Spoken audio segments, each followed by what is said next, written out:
So put your hands together right now for the Women's Resource Center to end domestic violence.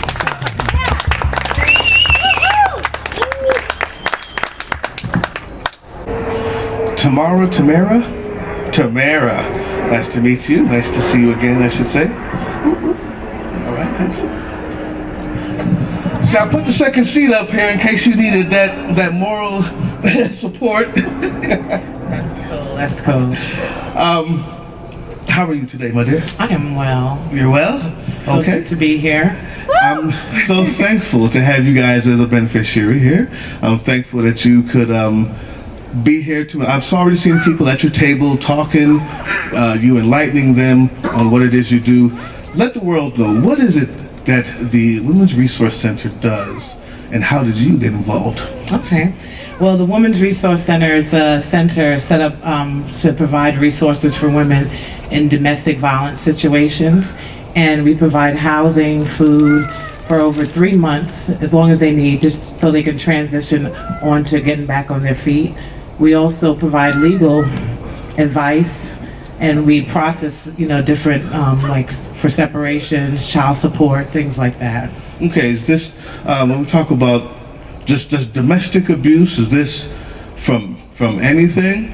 Say there was a story lately about a young lady who was child trafficking. She ended up shooting her pimp, and right now she's going through all types of legal stuff, and they're trying to send her to jail, and she's saying in self-defense. Is that in the wheelhouse of the Women's Resource Center as well? Yeah, definitely. Any type of abuse, because it could be psychological abuse, financial abuse, emotional abuse. Anything that has a person in fear is considered abuse. Outstanding. Yeah. How did you get involved? I got involved, when I signed up, I was in an emotionally abusive relationship, a marriage for 13 years. But previous to that, I was in a marriage I got married when I was like 21 years old, and Women's Resource Center helped me to set up that separation, and that was like physically abusive. But we were younger, we went to school, we went to college together, and Women's Resource Center helped me to get the separation, set up the child support. But I immediately got into a relationship right after. And in that relationship, because he knew that I was previously in a physically abusive relationship, he wouldn't do that, but he would use other tactics, and that was emotional abuse. So emotional abuse is more subtle than physical abuse. So Right. It will go on for a lot longer than a physical abusive relationship. So it went on, and I'm not knowing exactly that I was being abused. I had to go out to California on a trip, and I was away from him for 5 days, and that's when I knew that it was abuse, because I felt like a burden was lifted off for me. Yeah. So once I finally got out of the situation, I knew that God put this in front of me for a reason. So I went out to the Women's Resource Center, signed up. They do some training with you so you can deal with women in domestic abusive situations. So, emotional abuse. Hey, Gregory. Hey, Gregory. Bye, Gregory. All right. Emotional abuse. This is tricky. So I'm going to ask you something that's might be a little hard. Okay. Because there's people out there just like you did not know you were in an emotional abusive situation until you were out of it. Right. What does that look like? You're not good enough? What are you doing? You're too fat? You're too skinny? Give me some. Real stuff that we want someone who's in it now to know, wow. Okay, name calling will be more so verbal abuse. Okay. Emotional abuse is like, if you don't give me this mic, I'm not going to talk to you. I'm not, don't say anything to me. Like just withdrawing love. Emotional abuse can be, if you talk to your friend that I don't like, I'm not going to speak to you anymore. Emotional abuse can be just withdrawal and giving back. So it's like kind of training the mind how to react to a person, and it becomes abusive because it kind of like, it controls you.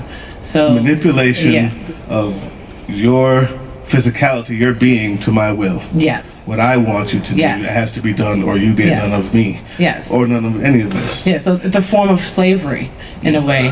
It's just like slavery. Yeah. Wow. Money. Emotional abuse through money. I own this house.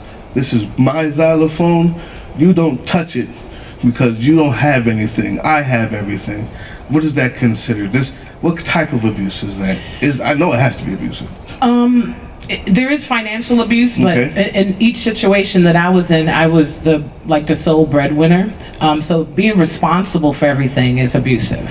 So you having to handle all the bills, even though you're working together, you have to take care of everything. That's abusive. So financial abuse can go both ways. Okay. You taking care of everything and them not doing anything, or them taking care of everything and trying to control you through that. Okay. With finances. So the most important part of why you're here is the end of your story or the beginning of your new story.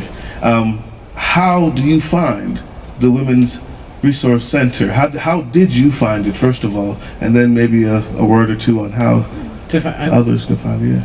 Okay, well, in DeKalb County, we have different programs set up where if a woman is physically abused and a man is arrested, our advocates are at the case, like Wow. during so during So those you guys are looking through cases every day yeah, to see where you to can see help. where there's any Proactive. yes. Okay. So and a lot of the courts get us involved too. So they'll reach out to us to tell us that this is what's happening. If you could reach out to this lady.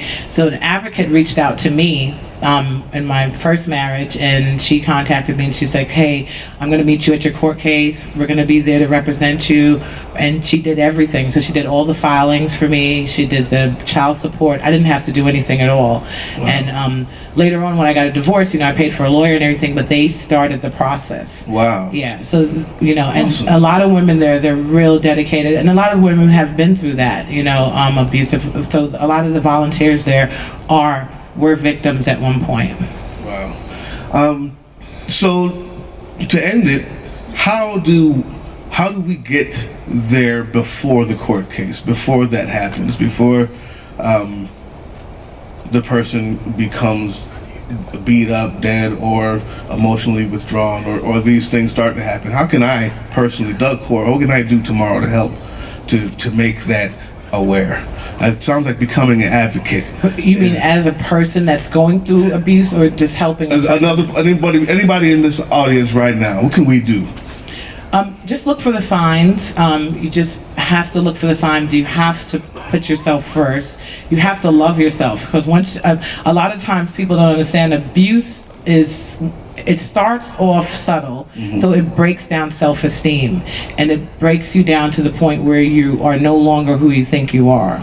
So it starts off like little things here and there, and you just have to watch out for those signs, because after a while you just feel like you're confined, and you start to believe the person and how you are, who you are. Yeah. Okay. So how can I become an advocate is what I'm asking. Okay, well, what you'll do is you would contact us. We have cards at our table, and you can contact our head rep. It's Kim. She'll give you all the information. We do our classes at Agnes Scott College.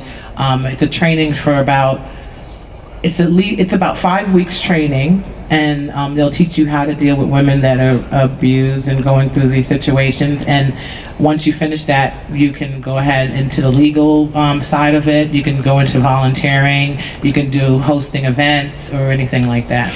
Last question. I was going to end it there, but you said watch the signs. What are the signs? The signs are if you find yourself in any form of fear at all, and it could be even on your end, because fear is what a lot of times women into abusive relationships. They fear losing their house, they fear having to split up the kids, they fear. So just any type of fear, you have to get yourself out of that. You cannot be controlled by fear. How do I know? As someone who's not there, my friend is being abused. She's not saying it. She's saying she fell, right? This and that. What are the signs I can look for to maybe ask the right questions, or know to even ask that maybe something's wrong, and say, no, that's just Jim, I know how he is, and leave it alone? What's my sign to look for? Well, you'll see it in your friend. She'll change. She won't be the same. She'll be nervous all the time. She'll be fearful. You have to take her out of the situation. And you can't, a lot of times when women are abused, you can't tell her, you need to leave him. Right. You have to you have to be as subtle as the person is that got them into that situation. You have to sneak in there. How I found out I had, my last straw was, like I said, when I came back from California and I felt the difference and I asked for a divorce. At that point, your abuser is going to try to be as nice as possible to you, to try to keep you there. And I had a vacation that I had to go on that was already paid for, and I went on that vacation, and they started like screaming in the car while the kids were there, and I just jumped out of the car. Wow. Yeah. So I jumped out of the car and I started running, and I didn't know I was running into swamps where there were like alligators and things like that. And I sat in the swamp. And at that point, it was like I wanted to leave this earth. And I heard something say, you're gonna die before you leave this man? Wow. And that was one of my angels. And I said, yeah. And then they said, Tamara, you're gonna die. You're gonna kill yourself before you leave this man. And I got up and I went back in the car and I said, I never want to be with you again. So sometimes it takes something to tell you, like, you're dying. Yeah. You got to get out of this. You'll kill yourself before you just leave. So sometimes it's harder to leave. Wow. So it's psychological abuse. It's controlling, and it's happening all over. We do it to ourselves. People do it to us, and we have to put an end to it. Well, Tamara, we applaud your strength. Thank you. We thank you for coming here and sharing your story. Thank you. And for also Thank you. not just sharing your personal story, but being a part of an organization to go and help others, because you could have healed and gone away. But you came right back to help those who also need healing, and that's an awesome thing. You're someone's angel as well. Oh, thank you. I appreciate that. Thank you for all you do, too. Get the word out. I love it. I love it. I appreciate you.